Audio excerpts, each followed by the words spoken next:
raise a hand and I give you a right to ask a question.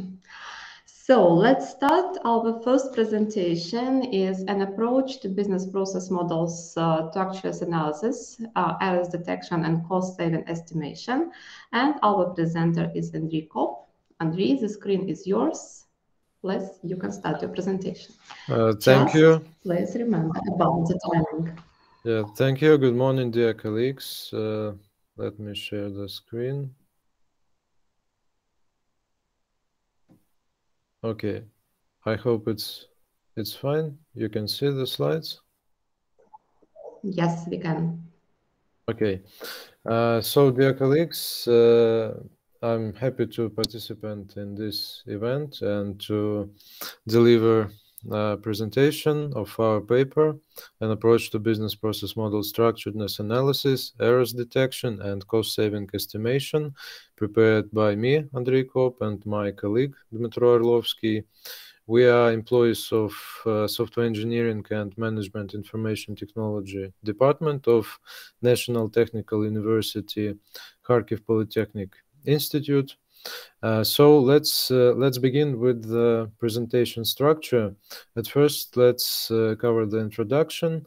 Then we will focus on related work and problem statement, discuss why the improved gateway mismatch measure is important for the business process models, how we propose the detection of business process modeling errors, how we propose to estimate costs to fix detected errors in different stages of business process implementation projects, and also the details about software tool used to analyze business process models will be outlined, and examples of detecting errors in sample business process models, as well as estimation of benefits from business process model improvements will be shown. And finally, the accuracy evaluation and conclusion and future work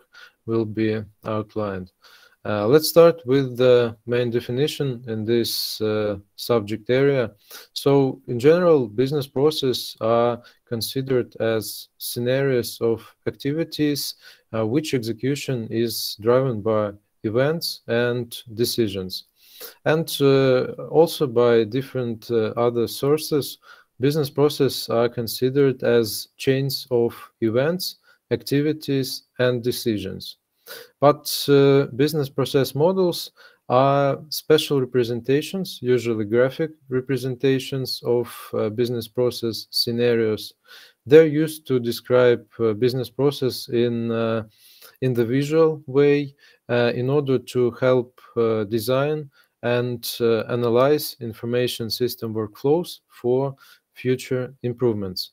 And of course, business process models serve for communication among stakeholders to link business users and IT departments for their collaboration and successful outcomes. And this is why exactly the quality of business process models is vital for successful requirements gathering and successful implementation of new information system, or usually for configuration of some out-of-the-box systems for their extension with new modules, with new custom behaviors, and so on. And recent researchers in the domain of business process model quality, they proposed various approaches and frameworks like SQL framework, which stands for semiotic quality, the guidelines of modeling, quality framework for conceptual modeling, 7 business process modeling guidelines, the most famous ones, and other approaches. And they are used to focus on event-driven process chain, used mostly for information system analysis and design in previous decade. But currently, the BPMN which stands for Business Process Model and Notation, is de facto a standard for description of business process and for creation of executable business process models. This notation uses different figures to represent workflows like activities, events, gateways, swim lines. But gateways, because they represent decisions, they represent the logic of business process scenarios, they are the most complex and, to be honest, are sources of some unexpected behaviors.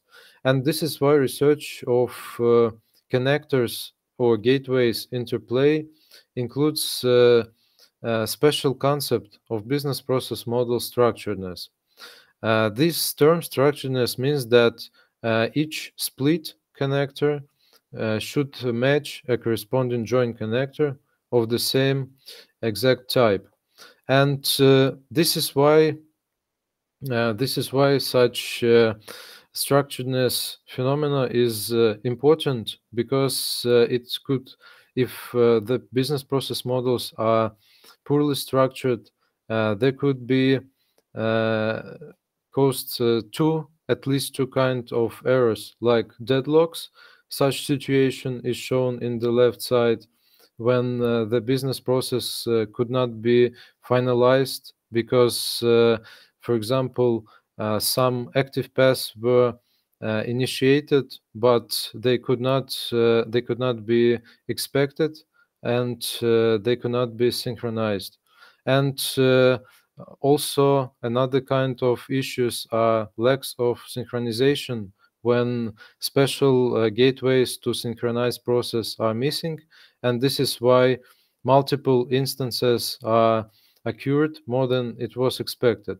And basically this means, like, the deadlocks, they interrupt business process execution and they interrupt enterprise operations. But on the other hand, lacks of synchronization, they could double or triple expenses for process execution, because of the unnecessary paths are initiated and executed inside the workflow. And this is why we started to analyze existing structuredness measures, which is called gateway mismatch measure. And we discovered that idea of structuredness, which means matching of split connectors to joint connectors, is not actually relevant to the existing mismatch measure, because in mismatch measure only numbers of flows are controlled through the degrees of gateways, but not the numbers of gateways. And for example, on this slide you may see the sample, of course, artificial business process model, but because of the parallelized tasks are executed, and one split is used and two joints are used to synchronize, the possible deadlock could appear. The more details obviously are given in our paper, but the fact is existing mismatch measure cannot detect such issue. And this is why we proposed the extension of initial mismatch measure. We improved it with considering not only the differences between flows, but also considering the differences between splits gateways and joint gateways themselves. And besides the improved mismatch measure, we also proposed the errors detection model. In fact, this model is binary optimization problem, which allows us to detect required changes of flows that outgoing from split connectors, of changes of flows that incoming to joint connectors, and as well as require changes of split connectors and join connectors, and moreover the required rearrangement measures, because some gateways could be used improperly by modelers, so they are neither splits nor joins. They both used to synchronize and split process. And also, in addition to the improved measure, we used to consider not only basic OR, XOR, and parallel connectors. We also used to consider special for BPMN notation elements like event connectors and complex gateways to cover at least the minimum amount of symbols used by this BPMN notation. And obviously, in addition to the errors detection, we need to somehow estimate costs to fix these detected errors. And we decided to do this in CACOMO-alike manner, to use the constructive cost model. Since such process models are low-code solutions, then we consider they're similar to the source code, but we extended this approach also with special coefficients used in software engineering for the long time. These are rough coefficients used to estimate the scale of problems from design to maintenance stages. And we also used a special multiplier to translate obtained results into person hours to get some more meaningful suggestions in addition to the proposed error fixes. So to conduct some experiments, we used a test data set from Camunda GitHub repository. It's open and free, and it contains over than 6,000 BPMN models of business process divided into 4 catalogs: process models that describe good dispatch process, insurance recourse process, credit scoring process, and workflow of self-service restaurant. Of course, for each process, models are different, and they were created by different authors during training sessions by this company, which shared its repository. And to process such large amount of data, we created a simple Node.js software tool, which uses the catalog with models as input and produces some calculated results according to previously outlined formalisms as output. And as the result, you may see that using the improved mismatch measure, we discovered the 15% more models among this 6,000, which actually have errors related to structuredness. So basically, they contain improper usage of gateways that don't match each other.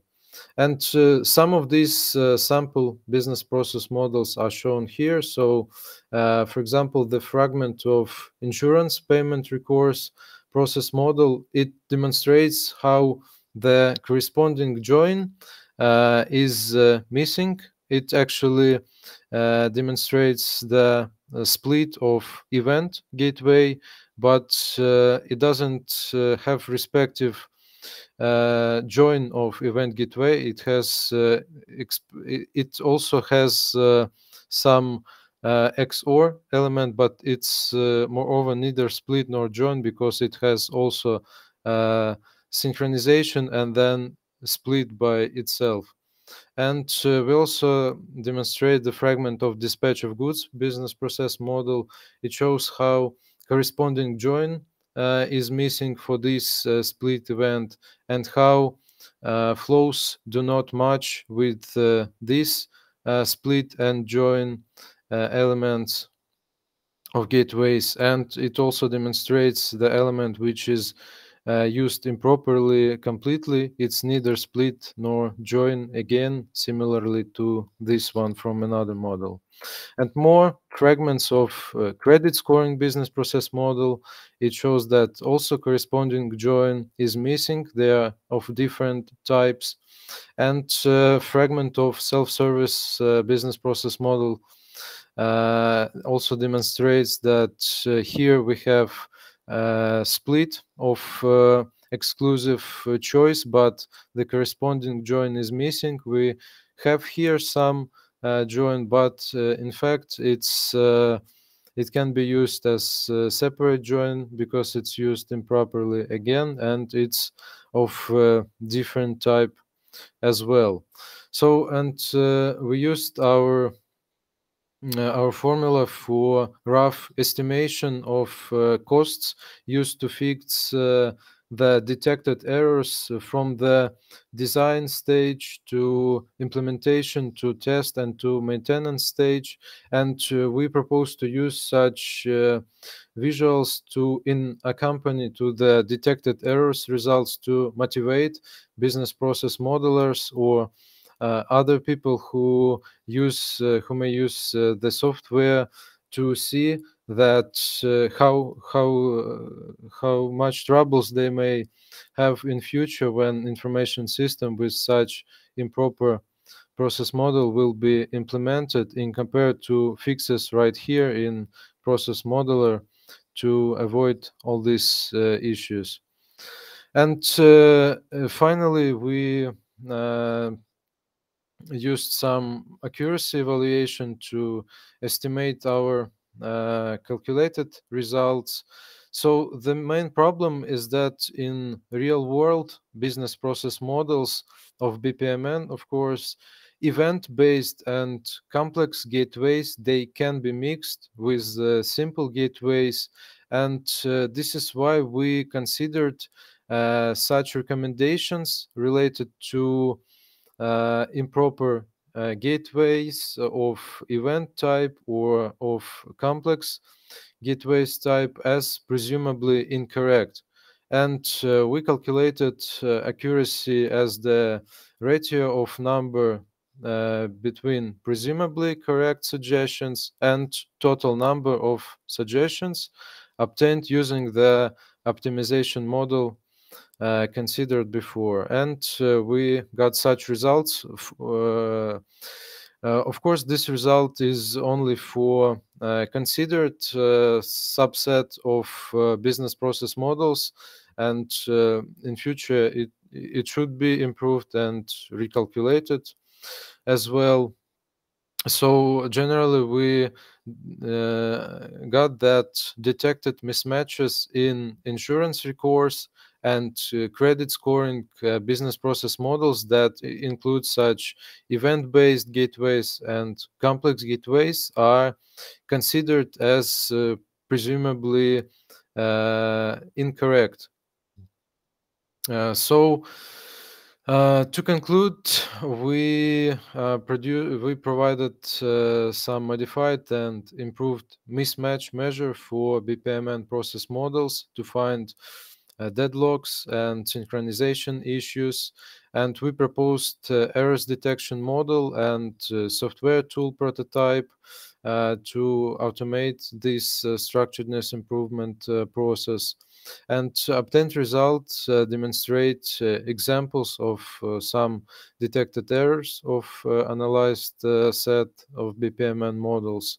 And estimated efforts and cost-saving benefits, they demonstrate severity of mismatch errors if in process models if they were not fixed immediately, and they will left until the such process models are transformed into information systems and cause a lot of pain to fix such errors physically, not visually in process modeling editors. So in future, we may consider other process modeling notations in addition to BPMN, and also there should be provided some new methods and tools to get advanced recommendations, or also to achieve automatic transformation of some deadlock situations or lack of synchronization situations, or other possibly detected errors in BPMN business process models or process models of another notations. This is all. Thank you. Thank you very much for your attention. Thank you very much, Andrei, for the interesting presentation. And we have we have already 2 questions in the chat, both from Vitaly Kubits. Thank you, Vitaly. The first question is, how can you distribute efforts in % of time distribution between automatically or manually detecting mismatch in connection of business process? Thank you for this question. We already thought about integration with more precise, with more practical measures like time measures, and also, for example, hourly rates for team or individuals who working on models. But at this time, we only think of expert judgment and maybe with some attempt to merge such approach with some also software development lifecycle approaches or like project management approaches, something like this.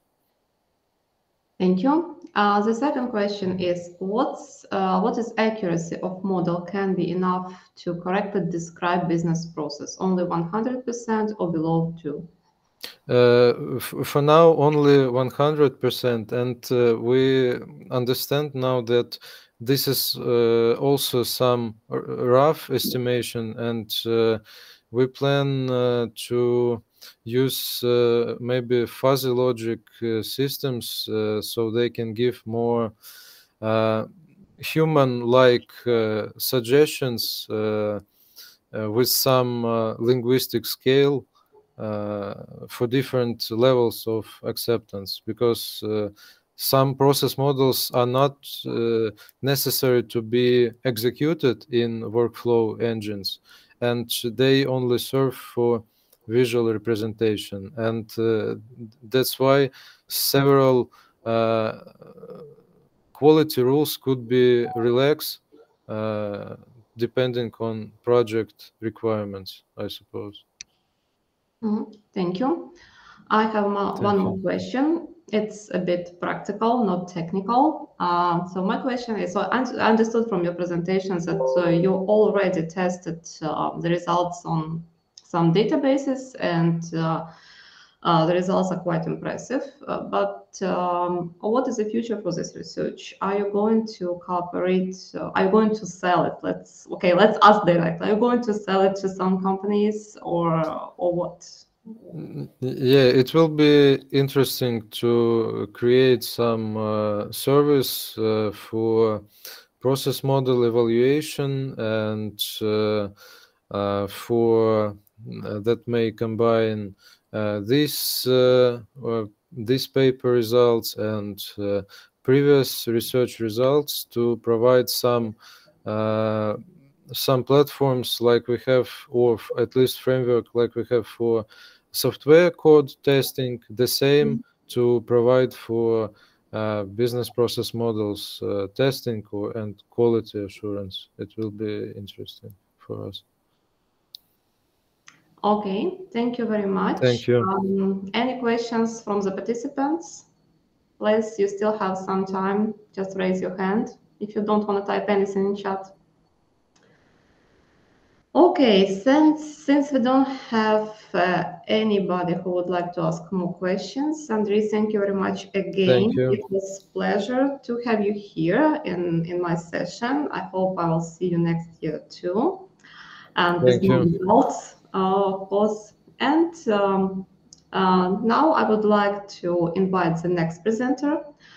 The next paper is automated forming of insurance premium for different risk attitude investment portfolio using robo-advisor, and the presenter is Vitaly Kovets. Vitaly, the screen is yours. Thank you.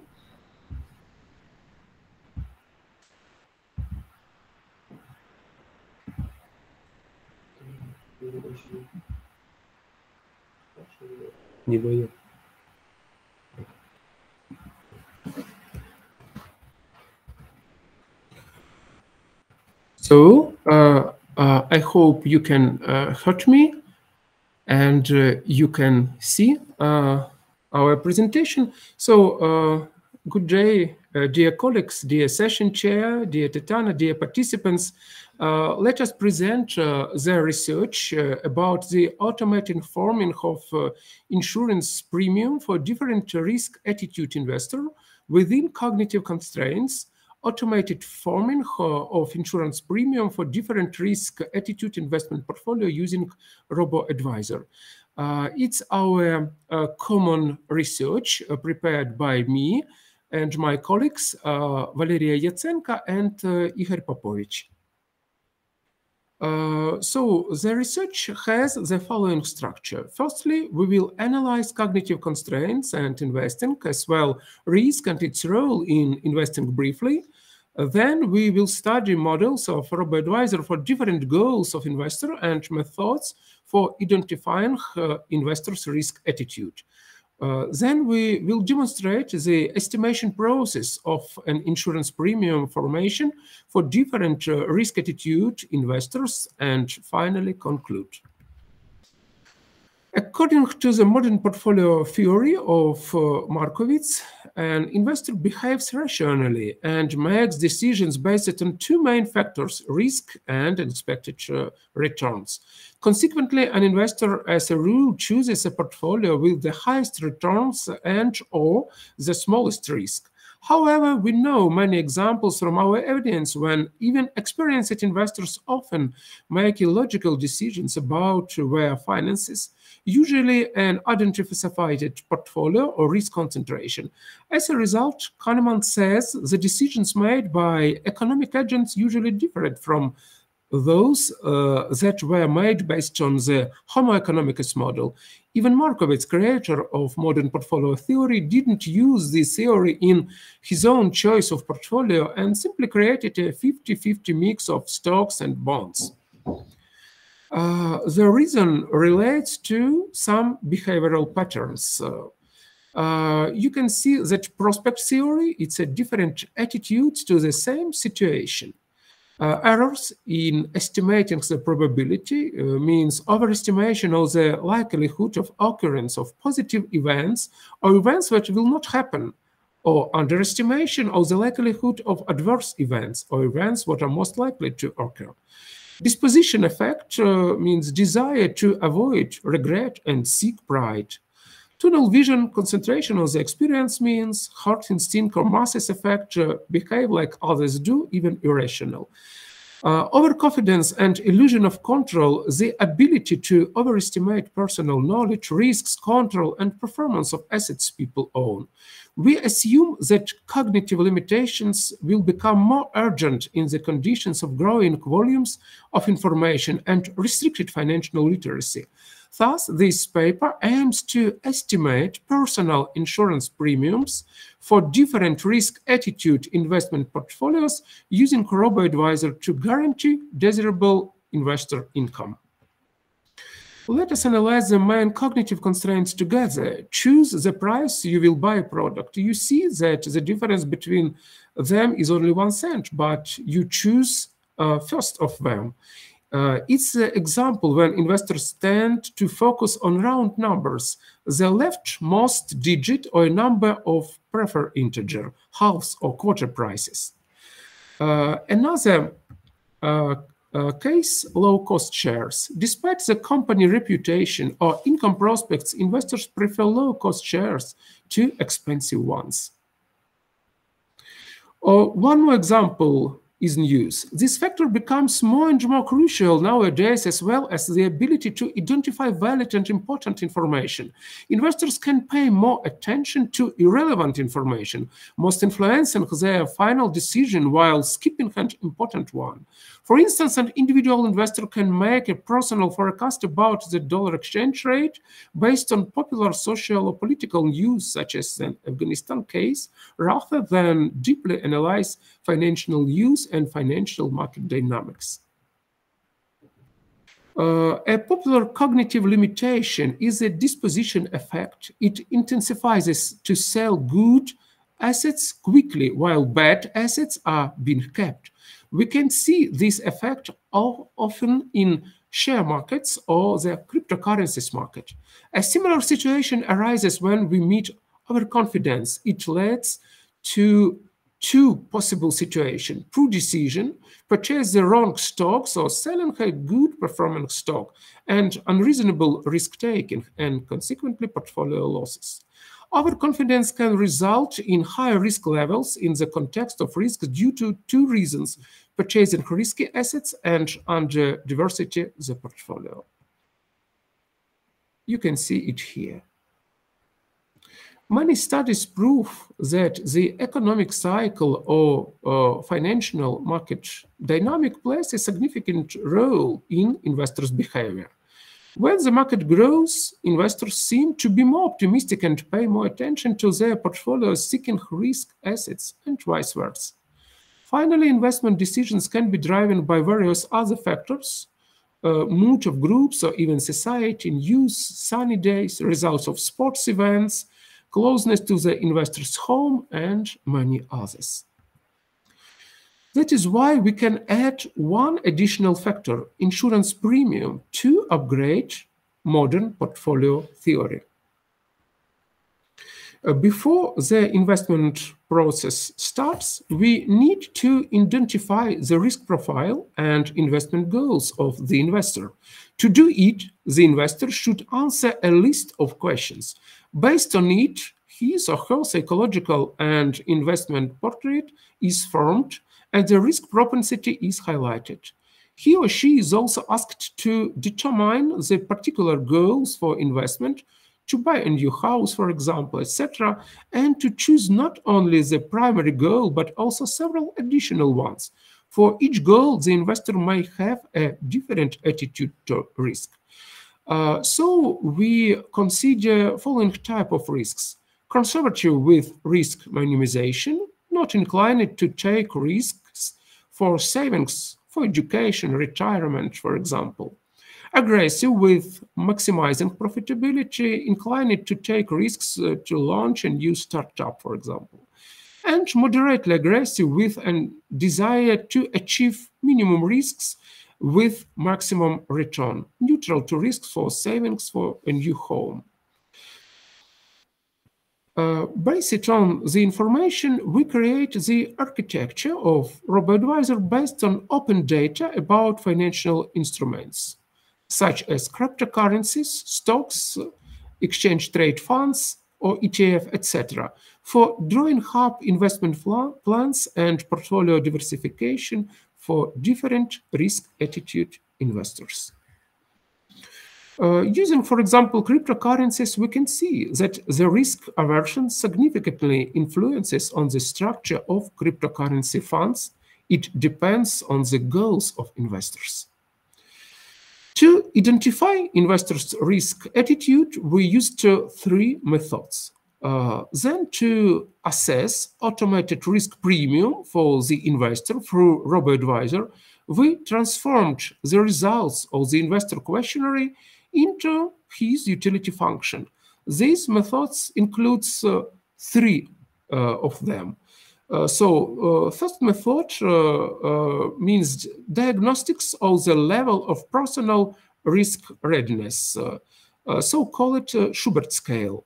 A second method is individual typological characteristics of risk appetite.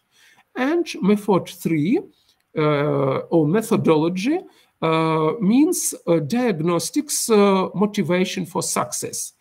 which used as a scale for motivation for success in order to apply the correlation or the level of risk of investors with his or her motivation for success. So next slides, you can see how we apply these methods to estimate attitude to risk. So methods for identifying investors' risk attitude determine the investor's risk attitude and calculating their risk premium. Based on the investor's automated survey, we can determine his or her risk preferences. Next, the utility function of income is determined for specific type of investor in absolute terms.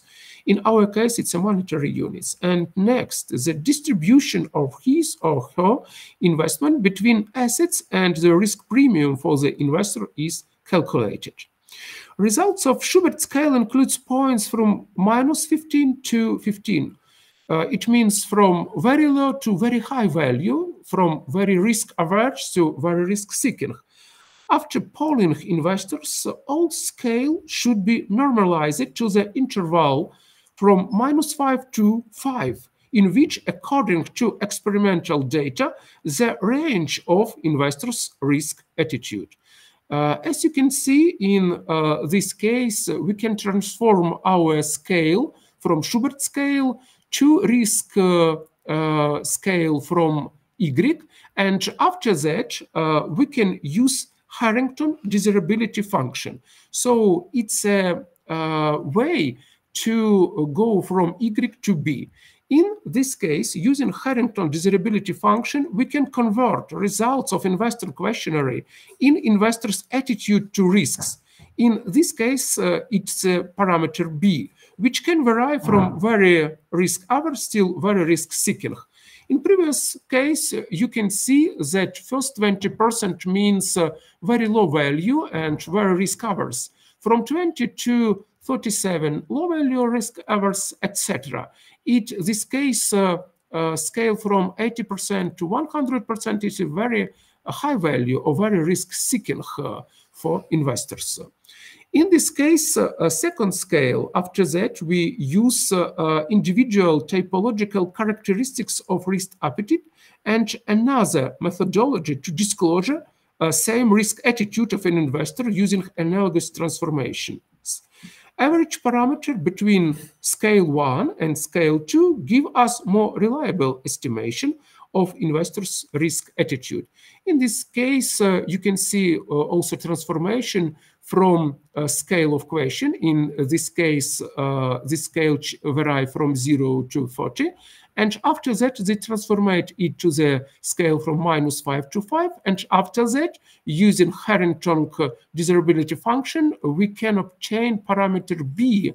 It means type of risk attitude for given investor.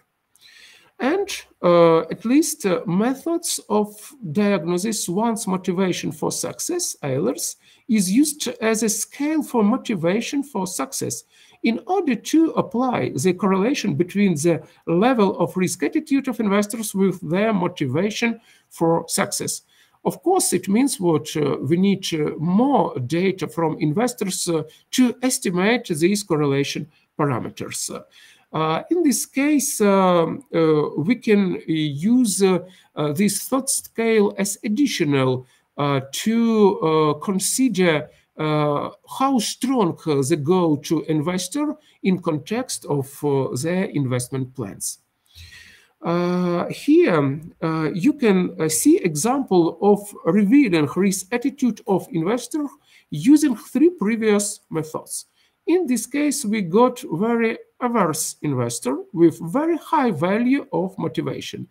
In this case, you can see first method give us his propensity to risk, and after we calculate average propensity to risk, we can obtain that this investor is very risk averse.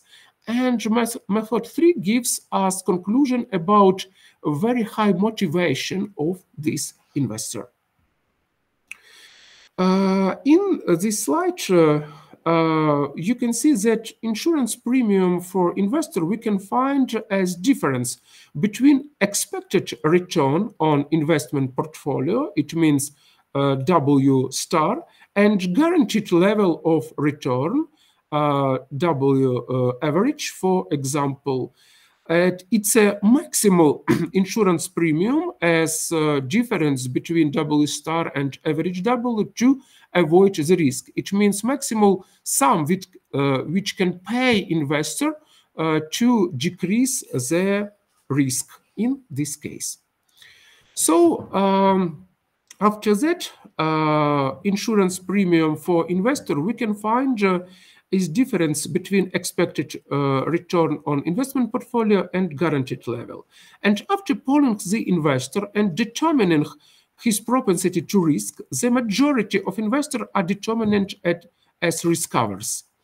Therefore, their preferences can be described by a linear function with a decreasing level of utility.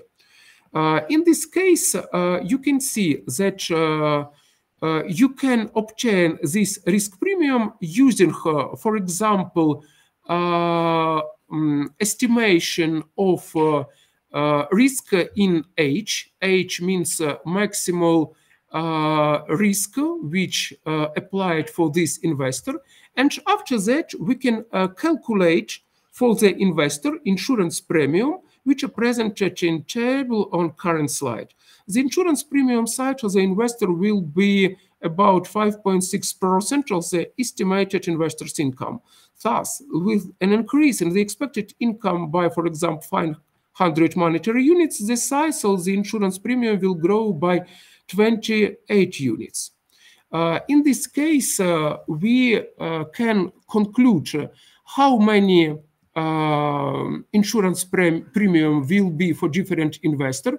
It depends on expected welfare from investment plan, and it depends on his propensity to risk, which we can estimate using questionnaire and special methodology for transformation.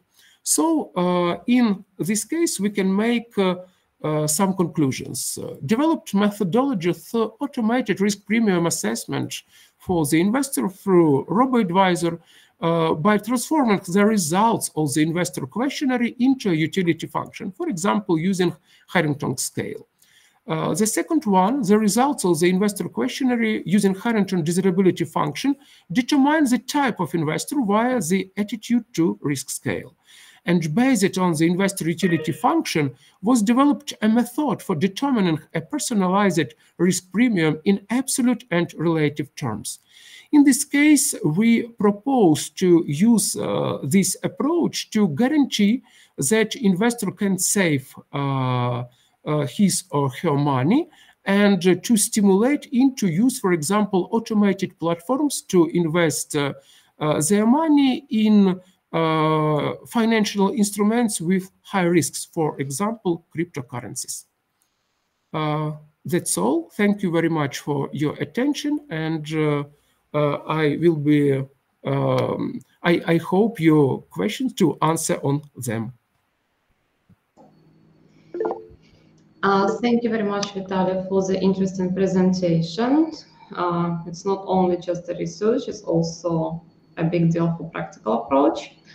Dear participants, do you have any questions to Vitaly? Yes. Yes. Thank you for your presentation. I have one question. So, does your approach solve the problem of asymmetrical information? Because asymmetric information is the main mistakes, the main reason for mistakes by investors. Thank you for your question.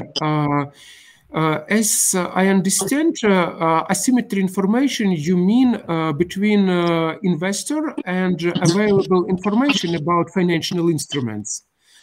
So in this case, this method can help to decrease uncertainty about, for example, risk of financial instrument and estimate correspondence between profile of investor and return and risk of choosing financial instruments. In this case, selected portfolio and questionnaire can decrease risk of decision making due to more clear proposition which financial instruments can guarantee a desirable level of risks. In this sense, yes, it can decrease asymmetry of information about future investment plans. I see. Thank you. Thank you. Thank you very much for the question and for the answer. Andrei? May I? Oh, thank you. Thank you very much for such interesting talk. And cryptocurrencies are extremely unpredictable. And is it possible to somehow gather these questionnaires, these responses, a large statistics of such results, maybe to give some insights on which crypto assets, for example, are scam and they cannot be trusted, because it's a widely used situation in such area when tokens are really some fraud schemes. Thank you for your question. In this case, really, cryptocurrencies is more unpredictable financial instruments from existing ones. But in this case, some investors with high propensity, with high attitude to risks can form their investment portfolio, for example, 10% or 25% using this type of instruments. In this case, we can use such predictive instruments as ARIMA model or moving average models, which can predict nearest behavior of financial instruments. In this case, we can have time horizon very high. But for example, when we try to predict course of cryptocurrencies, we can got forecast on nearest 3 days, which have a very big determination coefficient and adequacy to real situation. And in this case, if investor can have some specific risk attitude, we can use some part of our diversified investment portfolio to use this instrument not in a short period, for example, 1 week or 1 month, but in middle or long period, and using not one cryptocurrencies, but different one with a high capitalization. In this case, we can obtain big insurance premium because investor with low propensity to risk can't have such big risk attitude. And in this case, we can try to do it. And for example, using questionnaire, we have such examples, then investors prefer cryptocurrencies as one of instruments in their investment portfolio. Thank you very much. This is really interesting. Thank you. Thank you for your interest. Thank you. And so I don't see any raised hands. I don't see any questions in chat. It means that it's my turn to ask a question. So actually, I'm very keen on risk management, but in different area. And you mentioned in your presentation that one of the stages to develop this robo-advisor system, to improve this robo-advisor system, is to develop a risk profile. Did you include in the risk profile such variables as gender, education, and age of the investor?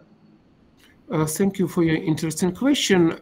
Really, in this case, in our questionnaire, in this case, for insurance premium, we include only a question concerning different situation and different attitude for this situation from the side of potential investors. In this case, we didn't include questions about age of investors and supplementary questions. But in this case, we have some statistics which can propose that people, young people have more propensity to risk than another people. So in this case, we can this information and we can use it because young people get risk more easy than older people. Okay, thank you very much. Dear participants, we still have some time to ask questions. Again, you can type them in the chat or raise a hand. While you're thinking, I still have one question. Vitaly, I know that you work on this idea of robo-advisors long time. So with great interest, I keep reading your papers. And again, it's not even a question. Well, it's kind of question, but I'm just wondering, are you going to develop your research in the area of different attitude towards risk in different markets? Because developed and developing markets, it's different attitude. Yes, I understand that we can get more gain at developing markets, more opportunities, but still, it's different situation. And also, the complementary question to this one is how are you going to consider this? How are you going to consider problem? Well, not probably a problem, but just a particularity that some people, they are more present oriented, and some people are more future oriented. For example, Ukrainians, they are more present oriented due to different reasons, but are you going to consider these particularities in your robo-advisor system in the future? Very good question and very clear thing. In this case, I think that Ukrainian market maybe it's not fully ready to implement automated decision making because trust to some tools reveal when people can talk between them and can ask, for example, in human advisor, what can you do and what can you invest? And in this case, during this research, we closely approaching to understanding that we can prepare a hybrid robo-advisor when, for example, some clear instruments such as bonds, for example, or maybe some type of stocks, or including foreign ones, we can use. But in some strange cases, for example, for new investors, for example, ETF or cryptocurrencies, we can have some human advisor. And in this case, a hybrid advisor is more correspond, for example, to our needs, especially for people who are ready to give long-run investment. Mm-hmm. Okay, thank you very much. Thank you. Okay, any other questions from the audience? We don't have any questions. Vitaly, thank you very much for the interesting presentation. Thank you so much for your questions. I wish you success in the future research, because robo-advisors and special different methodology, different combination of different approaches, it's really interesting, and I believe it's a big future, not only in research area, but also for commercial effects. Well, I'm an economist, so I'm always looking for something that can be sold and get some money. Thank you. Now I would like to invite the next presenter. So the topic of the presentation is also very interesting. It's data mining and machine learning application to grain export and exchange rates almost under incomplete information. And the presenter is Valeria Yatsenko. Valeria, the floor is yours. The screen is yours. Thank you very much. Good morning, dear colleagues, dear chair.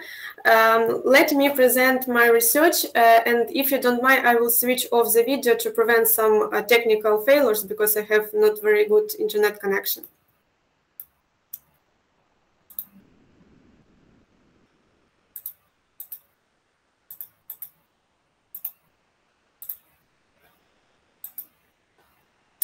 So, please let me present the research on topic data mining methods application to grant export and exchange rate movements under incomplete information.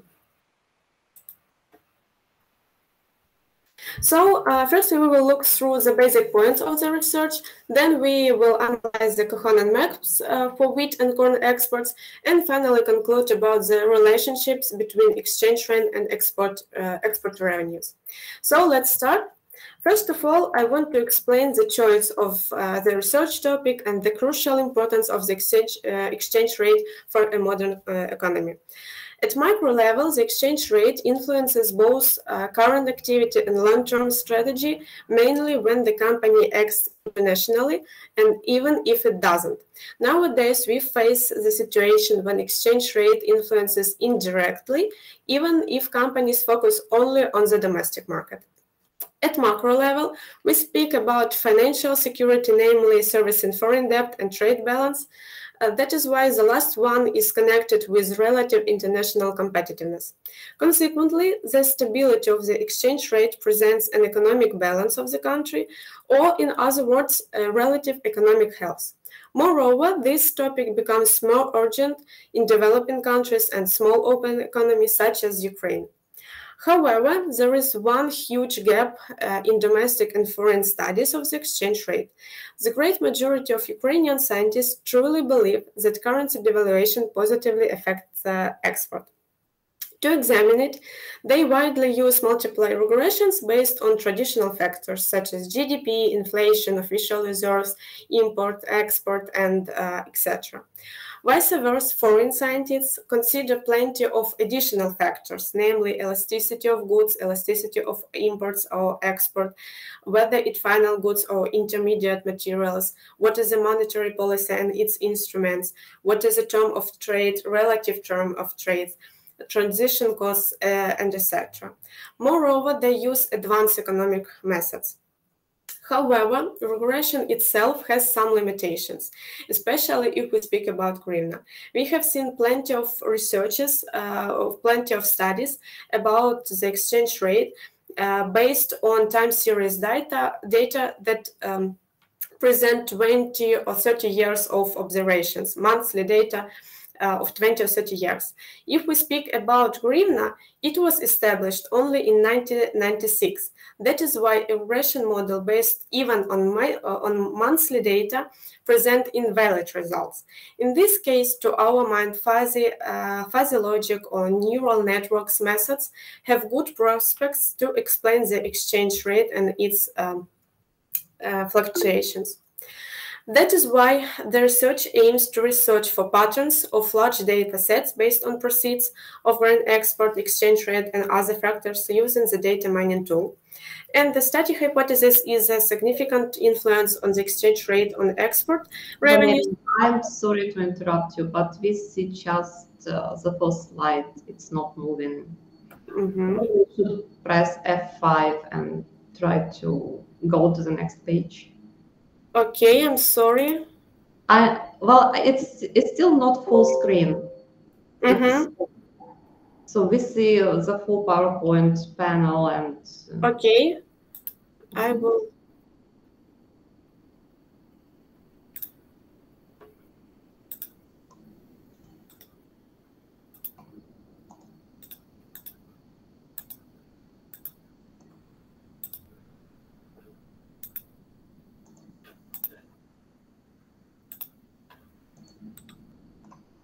Okay, maybe now it should be better. Don't say anything yet. Okay, I'm sorry, but.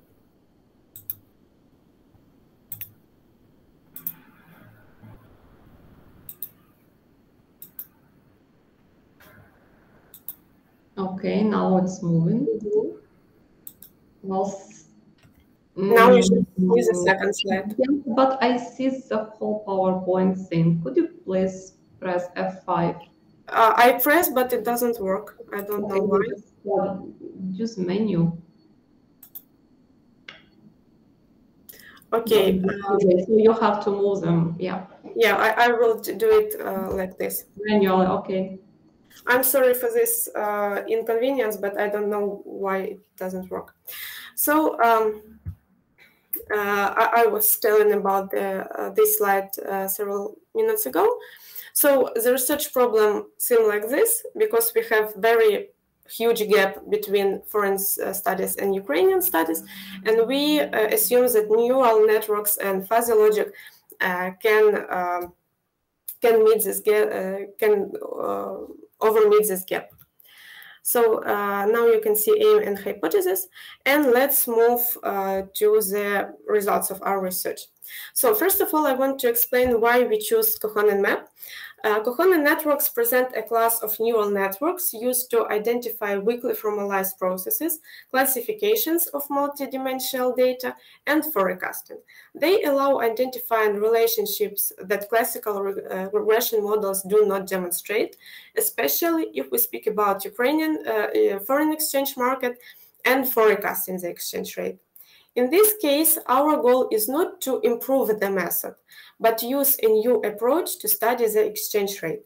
We aim to analyze the change in the influence of factors and their significance on export revenues in different periods.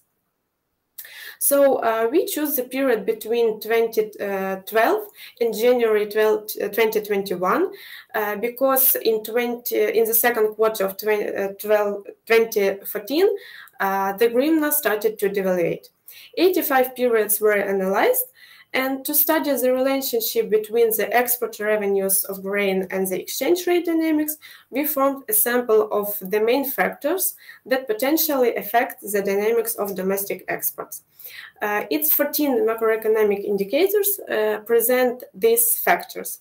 We divided them into three groups: its foreign exchange rate, prices at the world market through the biggest world commodities exchanges, and conditions of the important markets based on producer price indexes in all import countries. You can see the classification of all factors we used. So after training, we received 4 clusters, both for wheat and corn export. The overall quality of maps is quite good, since the distance matrix indicates a lower level of differences between neurons, and quantification error matrix proves that the Kohonen network is trained quite well. So it is crucial to analyze the similarities of clusters to explain the dynamics of the analyzed indicators. So the absolute degree of these relationships is quite low. The correlation coefficients are less than 75% for wheat market. It indicates the lack of fundamental relations in the wheat export dynamics and the dominant role of probabilistic factors. Analysis of the clusters based on corn export revenues showed a high level of clusters depends among themselves because the correlation coefficient is 70%. It means the strong correlation between the second and the third clusters. So theoretically, the devaluation of the national currency should increase exports by improving price competitiveness at international markets. However, the significance of the exchange rate during 2014-2017 is the lowest among other clusters and amounts only 62.5% for wheat export. And we can explain it by a low elasticity of traditional Ukrainian export goods, namely raw materials and goods with a low degree of processing, especially if we speak about wheat. The same situation is for corn export. In the period of 2014-2015, we have only 38% of significance between exchange rate and corn export. So let's conclude now. Analysis of the relationship between grain export revenues and the exchange rate stated that the fundamental relationships between devaluation and increase in export revenues are not justified during periods of the most incredible devaluation of the hryvnia. It indicates that external factors have the most significant influence on export revenues. It is macroeconomic situation of the importing countries and the world market conditions. The reason is that devaluation increases the value of imported components and servicing of loans in foreign currency. In Ukraine, this part is approximately 50–70% of all of total costs. The high significance of the exchange rate in other periods we can explain by the stabilization of the foreign exchange market and the moderate volatility itself. Moreover, its dynamics directly correlate with the general macroeconomic situation in Ukraine. Thus, to make effective management decision, an enterprise should analyze various factors that directly or indirectly can affect export revenues and their profitability. This analysis should be conducted using various data mining methods, fuzzy logic, and neural networks, considering the likelihood of factors under incomplete or asymmetric information. So thank you for your attention, and I will be happy to answer your questions. Thank you very much, Valeria. It's a very interesting presentation. We already have several questions. The first question is coming from Vitaly Kabets. Did you use supervised or unsupervised Kohonen map? Thank you for your question. We have unsupervised Kohonen map. The second question we have from Anna. She raised her hand. Anna, please. Yes, hello. Thank you for your presentation. And you stated that hypothesis about significant influence of the exchange rate on export proceeds on export-oriented grain industry. Is your approach applicable in any country to Ukraine or only due to domestic currency fluctuations? Thank you for your question. These methods, in the idea of the methods and the logic of this research is can be used for any currency in any country, but we need to take into account the specifics of each country, and we should choose some specific factors. If I speak about Ukraine, there are two main points we should know. We should take into account. First of all, we are a small economy and we are open economy. So if we will analyze India, for example, it's for some markets it's big economy, for some markets it's small economy, but it's not open, it's closed. This economy is oriented to domestic market. So import and export maybe import or domestic consumption will be more are considered more important factors than export in this model. So we should to change the factors. We should change periods and data for each country, but the whole idea, I think it can be used for different countries. And if it's applicable to Ukraine and similar countries, who do we need to complex research of this hypothesis? It's a common sense. If domestic currency becomes stronger, the exporters lose money. Yeah, even it's interesting idea to analyze, for example, Tunisia and Israel, which are top important countries from our point of view, how their exchange rates are fluctuating. So it's quite good point. Thank you. Maybe it will be another the future paper for next year conference. Thank you. Thank you very much. Valeria, we have one more question. How clusters were changed during considered period? I can present our table to make it more clear. 1 second. Actually, clusters are quite different, as you could see on the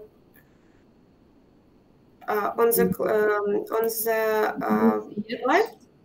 Yeah, 1 second. So each cluster has different numbers of observations.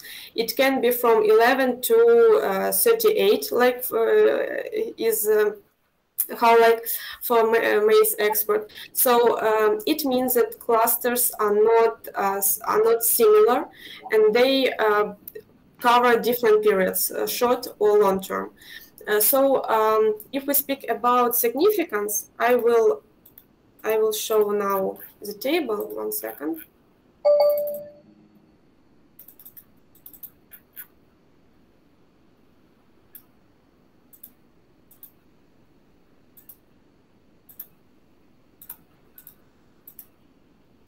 As you can see, there are very big changes of significance in different clusters. For example, London wheat futures was from almost 12% to 100% in different periods. So if we speak about currency, again, almost 40% of difference in different periods. So we can say about we can conclude that export revenues depends on different factors, and we need to use changeable and adaptive mechanism for risk management. So we need to analyze very wide set of factors, very wide.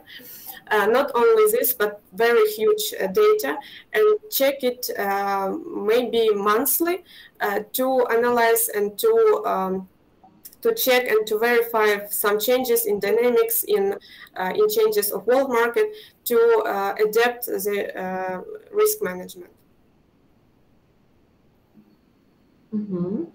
Thank you very much. I have one suggestion.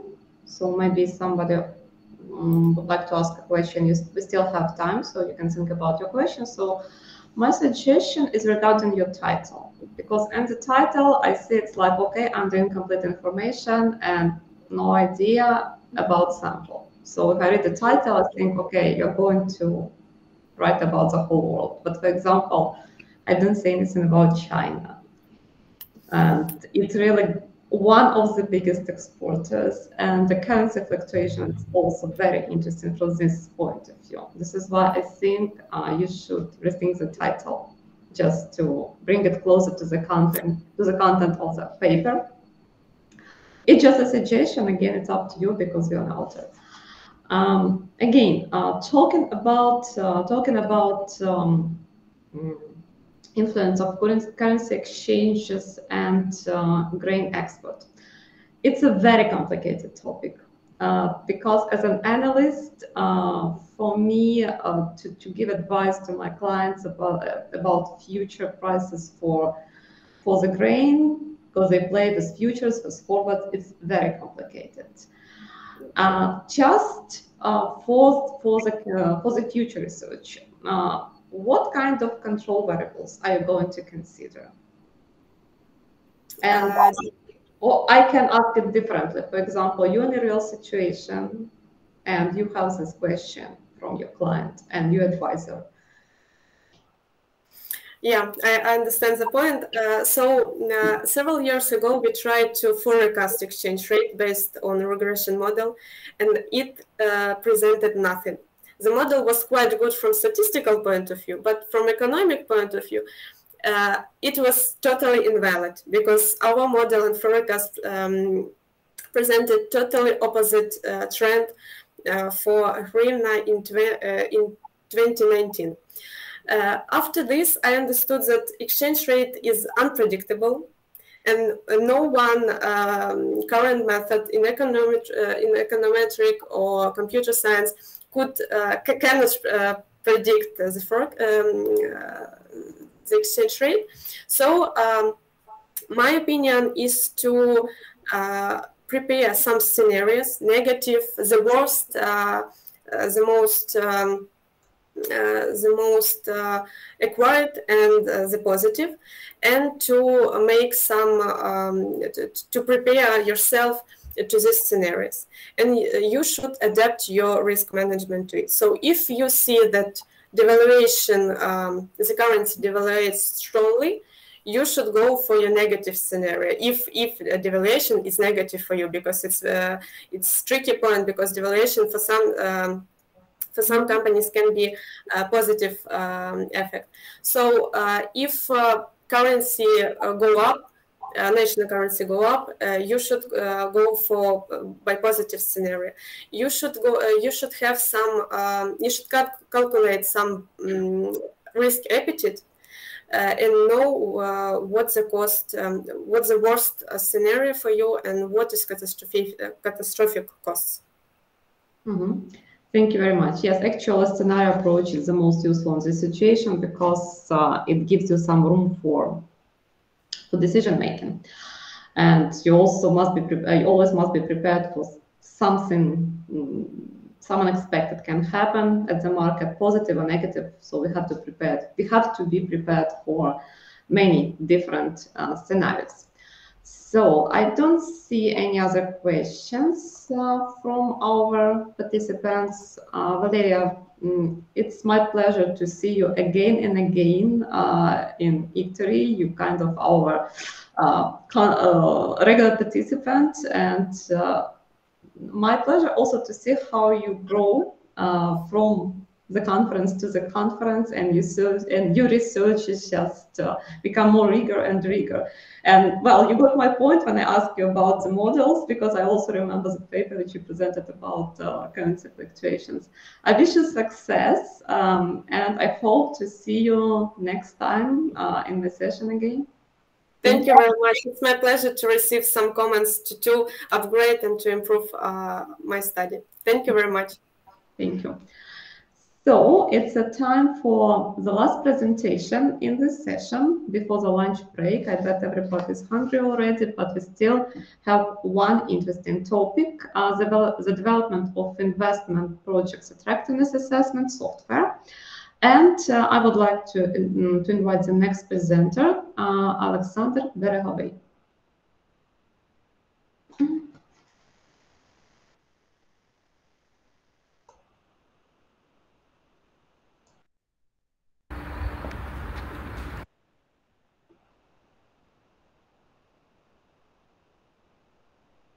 Good everyone attending. We have a problem with the mute.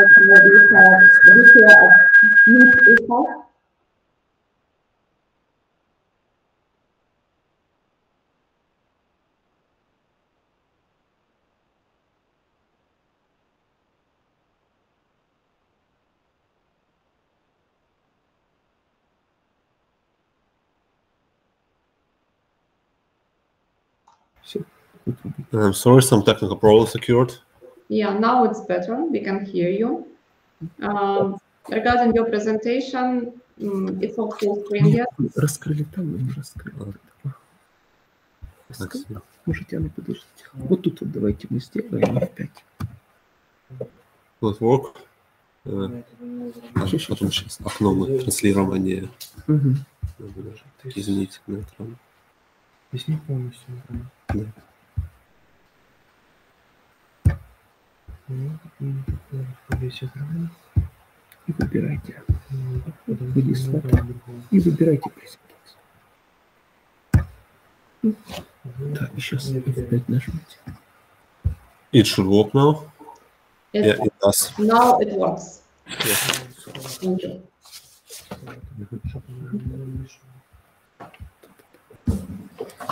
Let me introduce our research. Development of software for assessing investment attractiveness of projects, prepared by Vitaly Kobets and Alexander Berehovy of Kherson State University.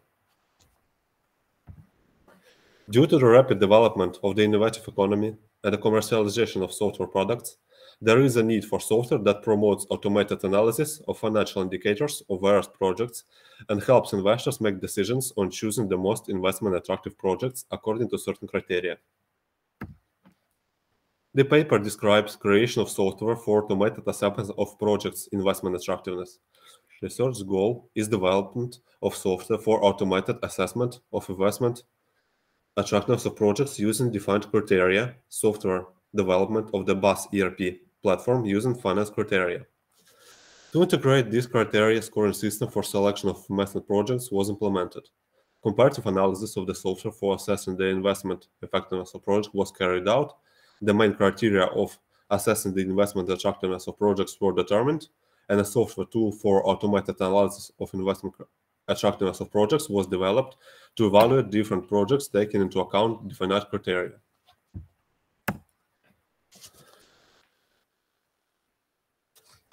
To assess the investment attractiveness of projects and determine the effectiveness of expected investments, as a rule, the experts are involved who have professional competences in the relevant areas of economic and financial analysis, management accounting, marketing research, portfolio investments, tax planning, etc. Consulting firms hire such personnel that provide relevant services to enterprises. At the same time, the cost of the service is not available to many firms under economic crisis and recession. Thus, the best economic opportunity to analyze the investment projects of the enterprise using its financial and economic indicators to reveal project investment attractiveness is training of foreign specialists in modern IT methods of investment design and the use of special software which helps to solve the technical tasks.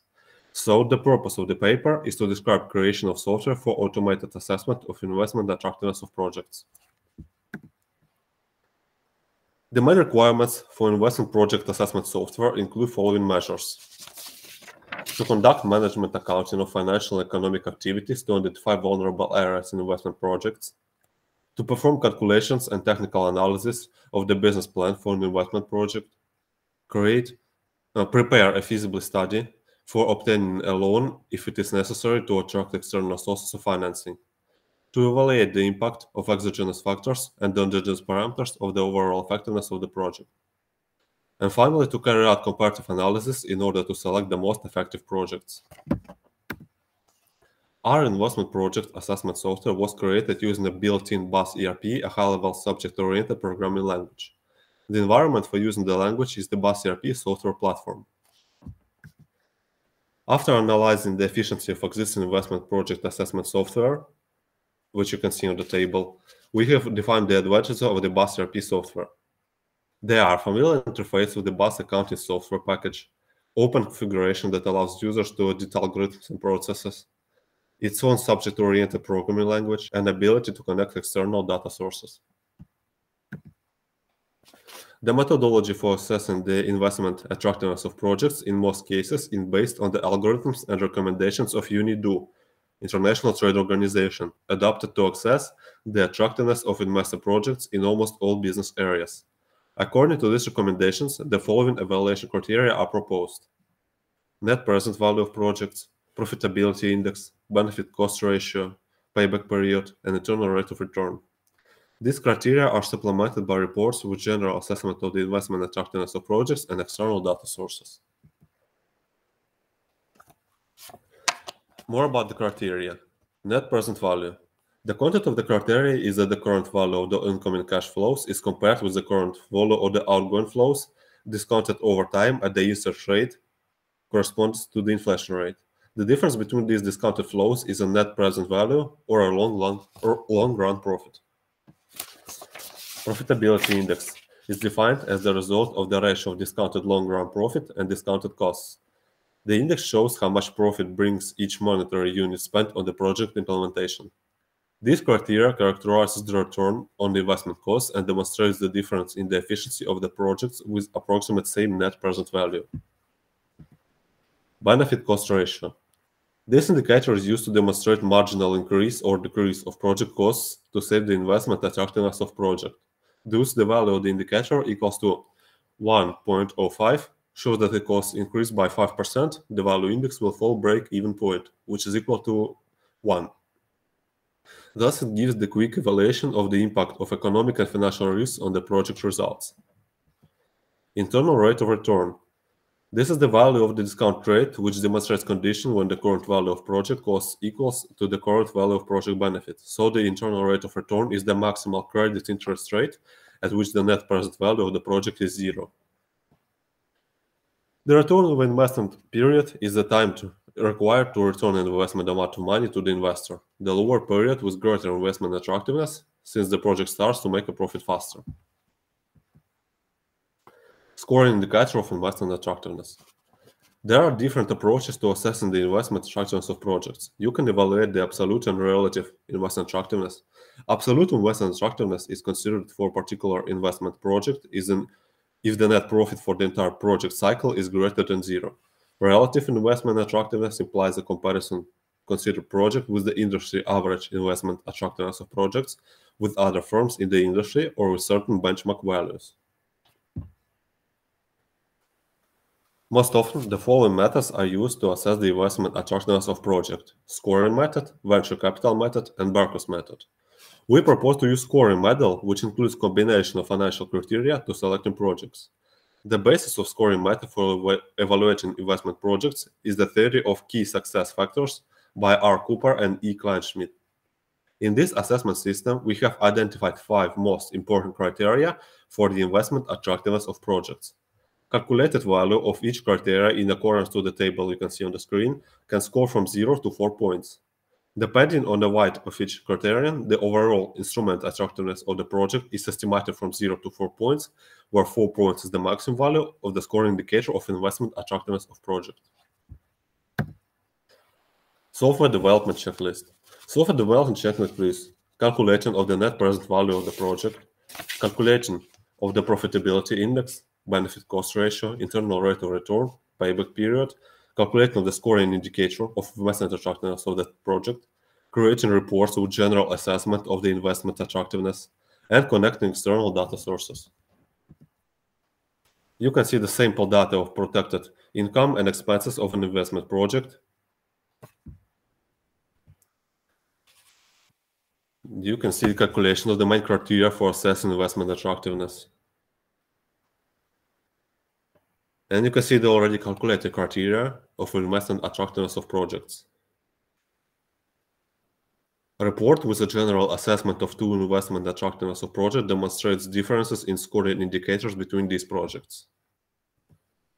As part of the experiment, 2 projects were considered. On this slide, you can see expected financial flows of the project 1.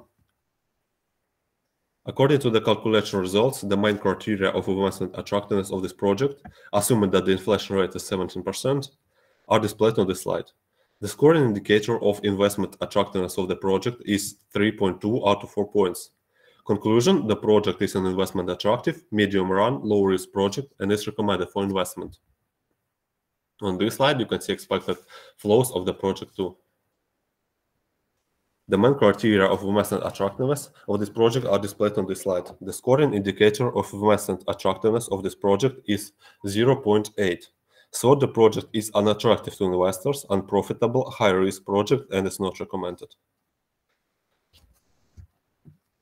Conclusion.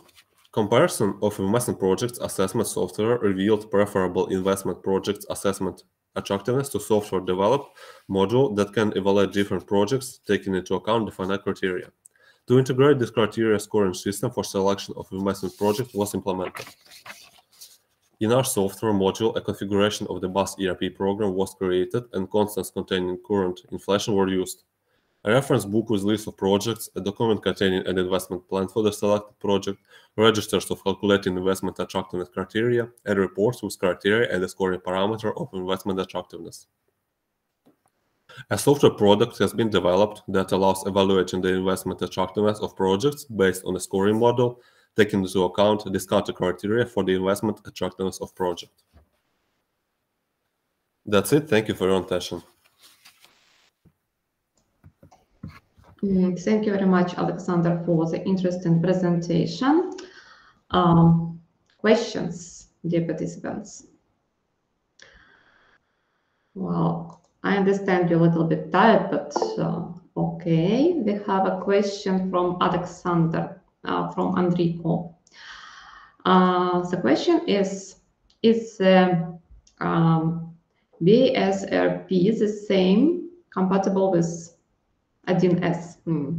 Did you mean 1S Buhalteria?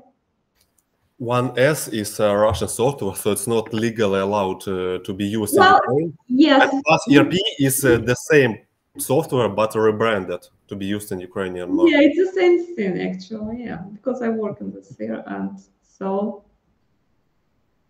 So it's not only compatible, it's basically the same software. It's the same.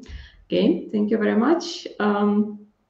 My question is a little bit from different perspective view, because well, actually, investment in prices is what I'm doing for a living, and actually, we are looking for some software which can help us to speed up this process. And I have two questions. For the start, how did you consider inflation in the software?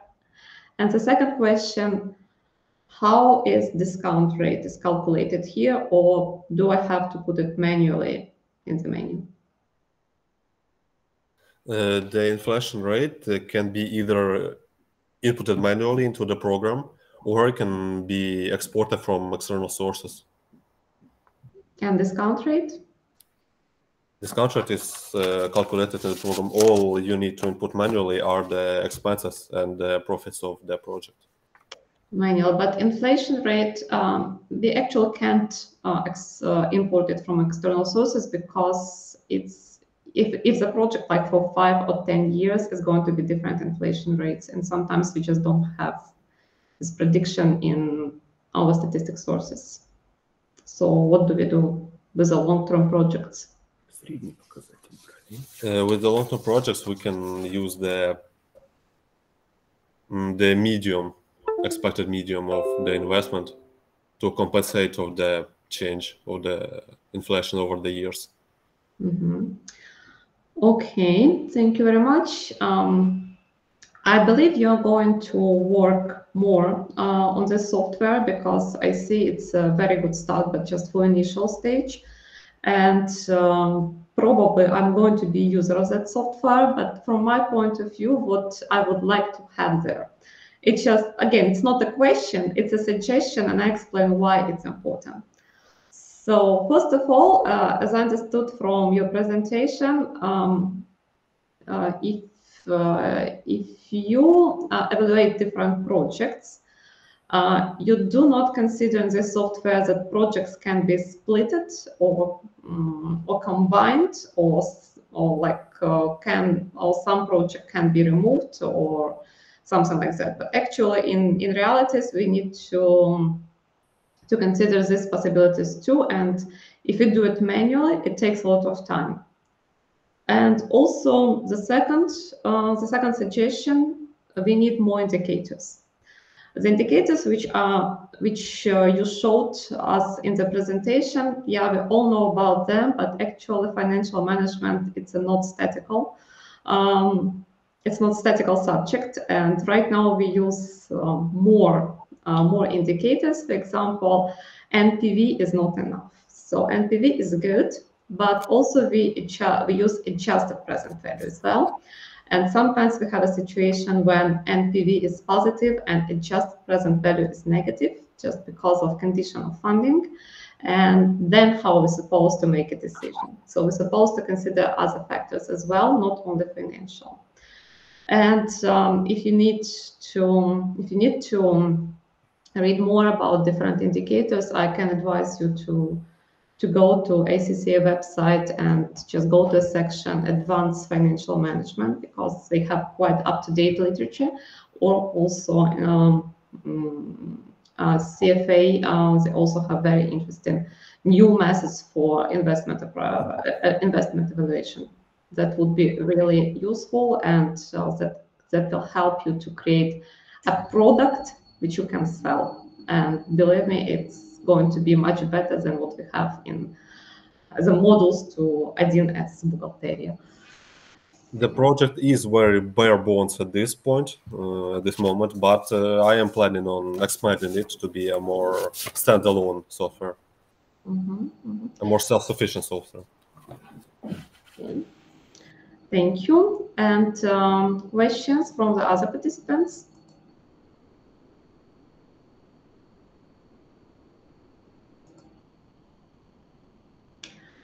Well, we do not have any questions. Then I would like to thank you everybody for participation. And now we have a break, and we are going back to the next session, I believe at 2 p.m. after lunchtime. Thank you very much.